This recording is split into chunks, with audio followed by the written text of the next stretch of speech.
Les réunions ont porté sur quelles sont les mesures immédiates, à moyen ou à long terme qu'il faut prendre pour régler ces questions dont tous s'accordent à dire qu'elles sont importantes. La question des pollutions de l'eau par les nitrates, ou le problème de l'usage des produits de synthèse comme intrant de l'agriculture, et peut-être plus intéressant encore que ça, l'idée qu'il fallait réfléchir des itinéraires, des manières de produire différentes, plus compatibles avec la protection de l'environnement, donc un changement du modèle de production agricole. Et c'est vrai aussi, bien sûr, sur les incitations à changer de modèle de consommation. Je crois que peut-être la première chose à retenir, c'est que d'abord c'est possible de le faire. On peut avoir une procédure d'instruction des débats. Ensuite, c'est le gouvernement qui va donner la crédibilité politique ex post de l'exercice. Est-ce que ça aura servi à quelque chose?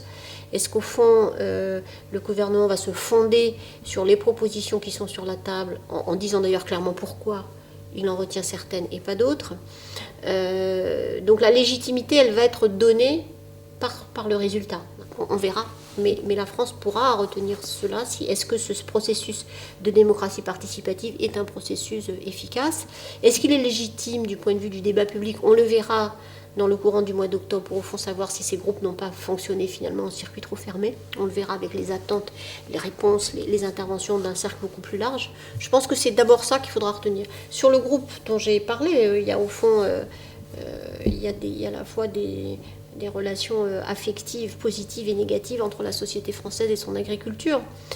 Très positives sur le fond, parce que la France est attachée à l'idée du monde paysan, à la ruralité, à la protection de son paysage rural. La France aime bien un paysage rural habité, contrairement à d'autres pays d'Europe où on aime mieux les paysages déserts.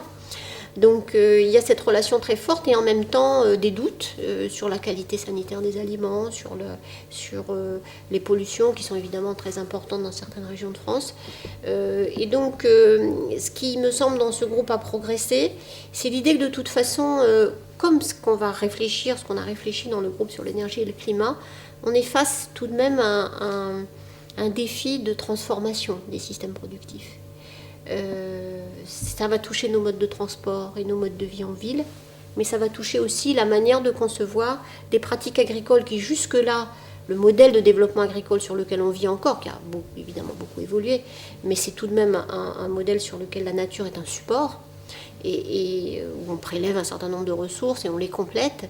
La terre est un facteur de production, à quelque chose de beaucoup plus intégré dans la conception du lien entre la production agricole et le maintien de l'environnement, parce que la bonne qualité de l'environnement, c'est aussi une manière de produire. Et ça, je pense que ça peut être une révolution technique de même ampleur que celle qu'on a connue dans les années 60 dans les campagnes françaises. Et il m'a semblé que là, il y avait un consensus pour aller dans ce sens-là. À quelle vitesse, comment, tout ça reste ouvert. Mais il y avait au moins cette base de travail. Après, au gouvernement de donner les signaux politiques, pour lesquels c'est vraiment dans cette direction-là qu'il faut aller. De créer sur le terrain les conditions de définition et de mise en œuvre de cette nouvelle manière de faire et de penser. Mais je trouve que ce résultat-là est extrêmement important.